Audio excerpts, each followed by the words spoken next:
Boa noite, amados. Pai seja convosco. No dia de hoje, Deus colocou no meu coração falar sobre a conversão de Paulo, que está em Atos 9.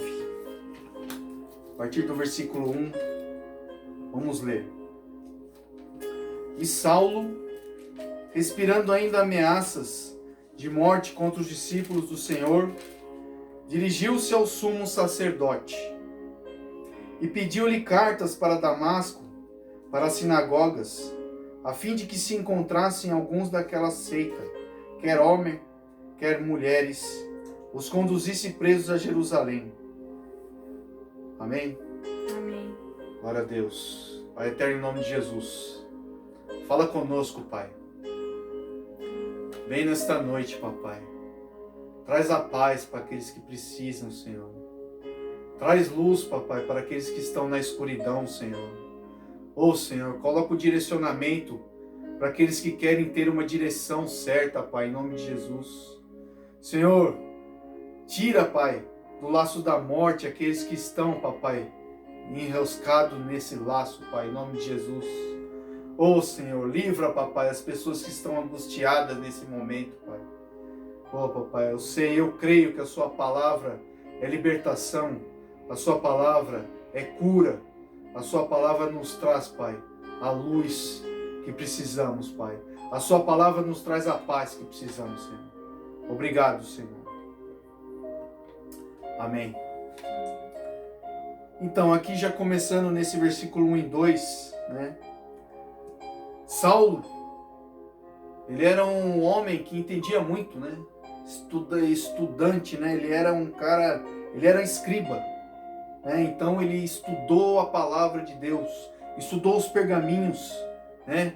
E pelo que ele sabia, pelo conhecimento que ele tinha, por tudo, então ele tinha esse conceito, ele achava que o certo era aquilo, né? Por ele ter estudado, saber tanto da palavra de Deus, né? Então ele achava que estava certo, né?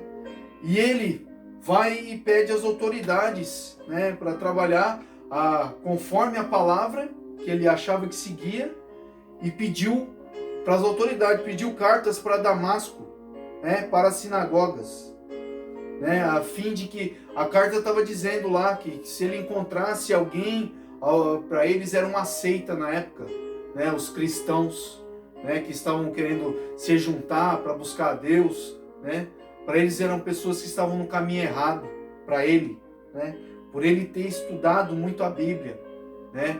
E achar que sabia demais por saber, por simplesmente ler, né?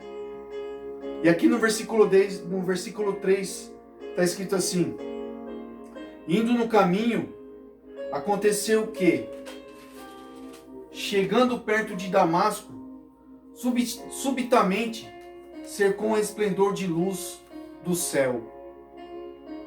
E caindo em terra, ouviu uma voz que lhe dizia: Saulo, Saulo, por que me persegues?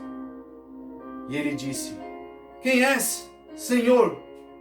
E disse o Senhor: Eu sou Jesus, a quem tu persegues.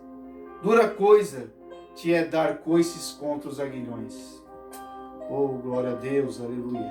Aleluia, Jesus. Aleluia, aleluia. Saulo, ele achava que estava no caminho certo, achava que ele estava seguindo a lei conforme estava escrita. Mas ele não conhecia Jesus. Ele não sabia. Mas aí então ele teve um encontro verdadeiro com Jesus, né? Jesus precisou, né, no meio do caminho dele, ele indo fazer a maldade, né? Porque ele achava que o certo era prender, torturar e matar os cristãos. Mas Jesus aparece. Jesus entrou na vida dele. Oh, glória. Jesus trouxe a luz. Jesus trouxe uma luz, né? E no versículo 6 diz assim: ele, tremendo atônito, disse: Senhor, o que queres que eu faça? E disse-lhe o Senhor: levanta-te, entra na cidade, e lá te será dito o que te convém fazer. Naquele momento ele reconheceu que era Jesus que estava falando com ele, que era o Senhor, que era o Messias, que era aquele que veio, que era o Salvador, o verdadeiro Salvador, que até então ele pensava que não era, né? Por causa de achar que sabia, por causa de julgar, né? Ele se julgava a si mesmo entendedor, né? Mas ele não foi humilde o bastante para querer entender, querer compreender, não. Mas nesse momento Jesus entra na vida dele e mostra para ele a verdade, né? E no versículo 7 diz assim: e os homens que iam com ele pararam espantados, ouvindo a voz, mas não vendo ninguém. E Saulo levantou-se da terra e, abrindo os olhos, não via ninguém. E, guiando pela mão, o conduziram a Damasco. E esteve 3 dias sem ver, e não comeu e nem bebeu. Nesses 3 dias foi a preparação para que ele, né, se batizasse. Foi a preparação para que Deus enviasse para ele um homem, né, conforme diz aqui. E havia em Damasco um certo discípulo chamado Ananias, ao qual o Senhor disse em visão: Ananias. E ele respondeu: eis-me aqui, Senhor. E disse-lhe o Senhor: levanta-te e vai à rua chamada direita, e pergunta em casa de Judas por um homem de Tarso, chamado Saulo, pois eis que lá está orando. E numa visão ele viu que entrava um homem chamado Ananias, e punha sobre ele a mão para que tornasse a ver. E respondeu Ananias: Senhor, há muitos ouvi acerca deste homem, quantos males tem feito aos teus santos em Jerusalém. E aqui tem poder dos principais, dos sacerdotes, para prender a todos os que invocam o teu nome. Disse-lhe, porém, o Senhor: vai, porque este é para mim um vaso escolhido, para levar o meu nome diante dos gentios, dos reis e dos filhos de Israel. Eu lhe mostrarei quando deve padecer pelo meu nome. Glória a Deus, aleluia. Santo és tu, Jesus. Aleluia, Senhor. Aleluia, Senhor. Aleluia. Então nós temos aqui Saulo, que depois ele foi chamado de Paulo. Saulo, o perseguidor. Ele passou a ser chamado Paulo, o perseguido, né? Aquele homem que, como Ananias diz aqui, né, não tinha jeito. Era o perseguidor. Ele era um homem que o nome dele trazia maldade. O nome dele trazia temor para os cristãos. Temor de morte, temor de perseguição, né? Mas Deus, ele fala com Ananias o quê? Você me conhece. Você sabe que eu sou o seu Deus, né? E por mais que você ache que você sabe isso ou aquilo, né? Ananias, ele estava, né? Ele buscava a Deus todos os dias, tanto que Deus falara com ele, né? No versículo 11, né? Levanta-te e vai à rua chamada direita, atrás de Saulo, né? Jesus fala com ele. Ele era um homem de Deus, era um homem que andava em oração, buscando a presença de Deus e ouvia a voz de Deus. Mas nesse momento, né, a fé dele balançou. Ele não creu, né, que um homem poderia ser transformado, poderia ser restaurado, poderia ser mudado, né? Por mais que ele conhecesse, né, o poder de Deus, nesse momento ele tremeu, nesse momento ele bambeou. Mas isso é Deus na vida do homem. Deus, quando ele entra na vida do homem, não é para mostrar a lógica para ninguém. Deus vem para mudar a história, Deus vem para transformar.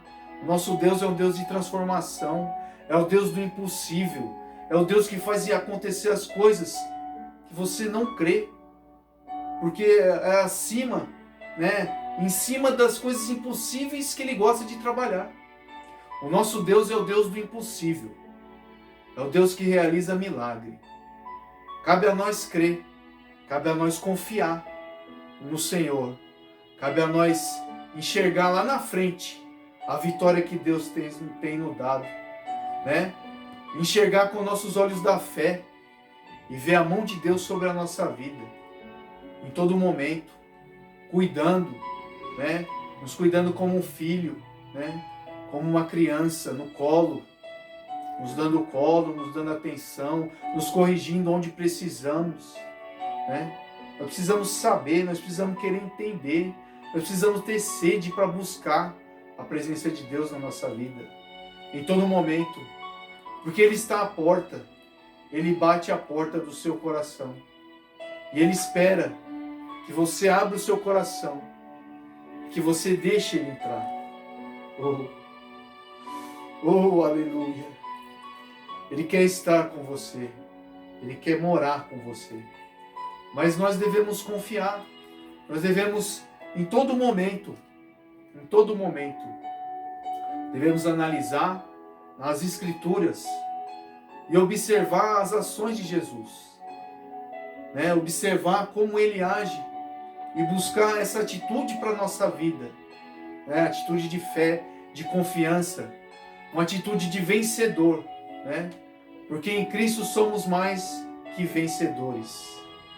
Jesus Cristo, Ele foi o único que veio por nós, se entregou por nós, tudo Ele já fez por nós, cabe a nós confiar, cabe a nós entregar, né? Então, que possamos, né, em nome de Jesus, né, ser como Ananias, colocar a mão sobre aqueles que não creem, sobre aqueles que duvidam, sobre aqueles que acham que são inteligentes demais, né?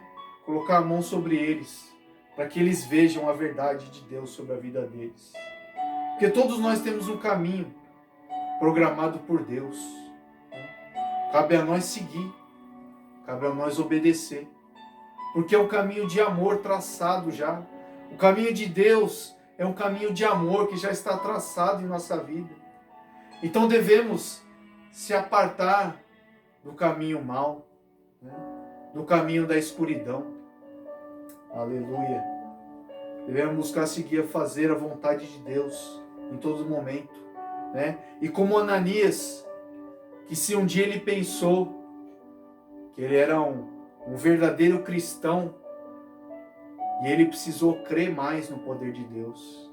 Ele precisou, né, de coração, né? Porque no mundo, né, você vai ver muitas pessoas que você acha assim que não, esse não tem jeito, né? Esse não tem como mudar. Mas tem sim. Porque onde é o impossível, Deus age.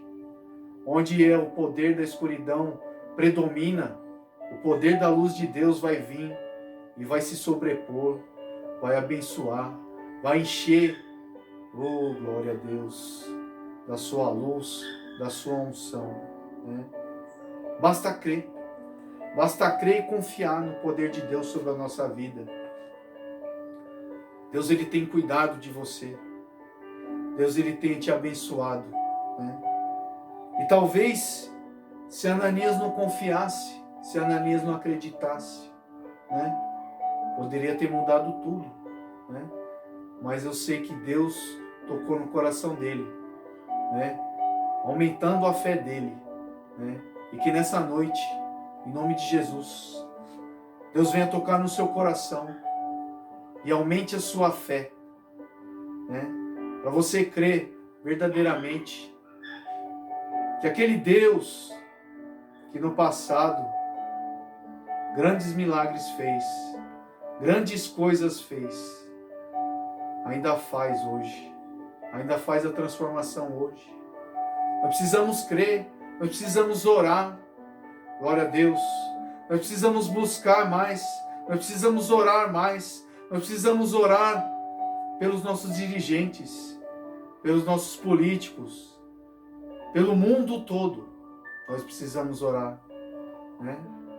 Para que o homem não tenha a visão apenas naquilo que ele enxerga, mas que ele possa enxergar Deus no caminho dele. para que ele possa reconhecer Deus. Porque o mundo, para onde ele vai, né, é só para a escuridão, é só para o buraco, né? Mas nós sabemos que tem um Deus que olha por nós, que tem cuidado de nós, que em meio à escuridão, que em meio aos problemas, que em meio a tudo que nós estamos passando, né, ele ainda nos dá paz, né? Ele ainda nos dá alegria no nosso coração. Por quê? Porque ele tem nos abençoado, porque ele tem cuidado de nós, né? Então, se você sentiu no seu coração que você tem que buscar mais a Deus, que você precisa de ajuda, né, você pode até colocar nos comentários aí, né? Eu vou responder o seu comentário, eu quero te ajudar a você ter uma direção, né? Porque a direção nossa é Jesus, né? Mas Saulo precisou que alguém fosse lá e mostrasse o caminho certo para ele, né? E levasse a ele, né, ao batismo, né, a conhecer com a comunhão dos irmãos, né? Então, que a gente não seja sábio por nós mesmos, mas que buscamos a sabedoria de Deus para a nossa vida, em todo momento, né? Em nome de Jesus, amém. Deus abençoe a todos.